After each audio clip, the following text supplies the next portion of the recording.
अस्सलाम वालेकुम दोस्तों, कैसे हैं आप सब। उम्मीद करते हैं कि आप सब ठीक होंगे, खुश होंगे और मज़े में होंगे। दोस्तों, आज की वीडियो का टॉपिक तो आपने देख ही लिया होगा। मैं चाहता हूं कि आज सब लोग ये वीडियो एंड तक लाजमी देखें, क्योंकि बहुत ही ख़ास मैसेज मैं आपको आज सुनाने लगा हूं। क्योंकि बहुत से लोगों की काफ़ी बार रिक्वेस्ट आ चुकी है मेरे पास कि इस टॉपिक पे ज़रूर वीडियो बनाएं। टॉपिक की तरफ जाने से पहले मैं आपसे एक गुजारिश ये करना चाहता हूँ कि हमारे इस चैनल को सब्सक्राइब भी लाजमी कर दीजिए, ताकि ऐसी ही वीडियोज़ रोज़ाना आपको हासिल हो सकें। बढ़ते हैं अपने टॉपिक की तरफ। शादी के बाद पहले 2 साल शोहर और बीवी के लिए बहुत मुश्किल तरीन साल होते हैं, जिनमें उनको बहुत मुश्किलों से निपटना पड़ता है। यहाँ तक कि अक्सर उनका दिल करता है कि ख़ुदकशी करके मर जाएं। ये हर घर की कहानी है। कोई खुशकिस्मत ही होते हैं जो ऐसी मुश्किलों से बच जाते हैं। बहुत सी लड़कियां शादी के कुछ महीने बाद ही तलाक की मुस्तहिक बनकर घर बैठ जाती हैं। वजह सिर्फ ये कि शादी के बाद अज़दवाजी ज़िंदगी कैसे गुजारनी है कोई उसको ठीक तरह से गाइड नहीं करता। औरत सास के रूप में हो या बहू के रूप में, वो होती नादान ही है, और उसको जब तक कोई समझाए ना तब तक रिश्तों में लड़ाई झगड़े चलते रहते हैं। मैं अक्सर औरतों को कहता रहता हूँ कि ससुराल में रहना है तो बहू या काम वाली मासी नहीं, बल्कि हमदर्द बन के रहो।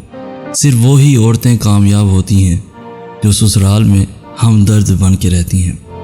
अब हमदर्द का मतलब मैं यहाँ पे क्लियर करना चाहता हूँ कि हमदर्द का मतलब ससुराल के अफराद के गम को समझकर उनकी गमख्वारी करना है, उनकी खुशियों को दुगना करना है, और उनको जिस चीज़ से तकलीफ़ हो उन चीज़ों से दूरी करना है। जो माएँ मेरी इस वीडियो को देख रही हैं या सुन रही हैं, उनको भी कहूँगा कि वो बहू की हमदर्द बन के रहें। बहू का दर्द समझें, बहू की खामोशी समझें, बहू की चाहत समझें और आपस में मयाना रवि इख्तियार करें। लोग कहते हैं कि औरत का लिबास हया है, मगर मैं कहता हूँ कि औरत का लिबास हुस्न व सलूक और गुफ्तगू है। क्योंकि औरत अपनी गुफ्तगू से पहचानी जाती है कि वो कितनी शर्म व हया वाली है।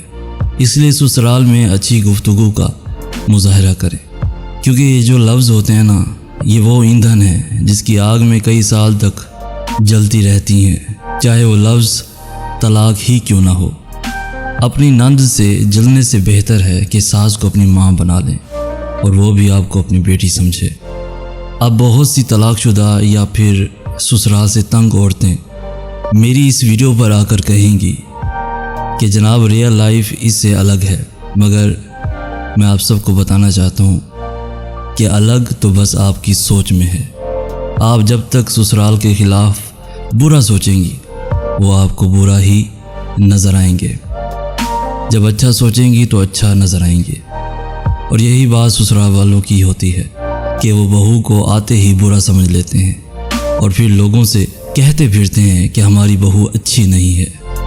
और हाँ, मर्द हजरात के लिए एक बात मैं ज़रूर करना चाहूँगा कि जब भी बीवी और माँ का झगड़ा हो तो आप उस वक्त खामोश रहो, किसी की साइड ना लो, क्योंकि ये झगड़ा वक्ती होता है। और आप दोनों को अलग अलग जगह पर अकेले में समझाओ, ताकि बीवी को ये ना लगे कि माँ की साइड ले रहा है और माँ को ये ना लगे कि बीवी की साइड ले रहा है। अल्लाह तलाक याफ्ता औरतों की किसी अच्छी जगह शादी करके उनकी झोली खुशियों से भर दे, और इस दफ़ा उनके नसीब पर कोई आँच ना आए और उनको ससुराल में इज़्ज़त अता करे। आमीन सुमा आमीन। प्यारे दोस्तों, मुझे उम्मीद है कि आज की इस वीडियो से कई लोगों को सबक मिला होगा। मैं चाहता हूँ कि आपके साथ साथ औरों को भी सबक मिले। तो आपसे गुजारिश सिर्फ इतनी सी है कि अपने साथ साथ अपने उन दोस्तों, अजीज़ों और रिश्तेदारों के साथ भी ज़रूर शेयर करें, ताकि कोई भी रिश्ते में दरार ना आए, सबके यहाँ खुशियाँ ही खुशियाँ बाकी रह जाएं।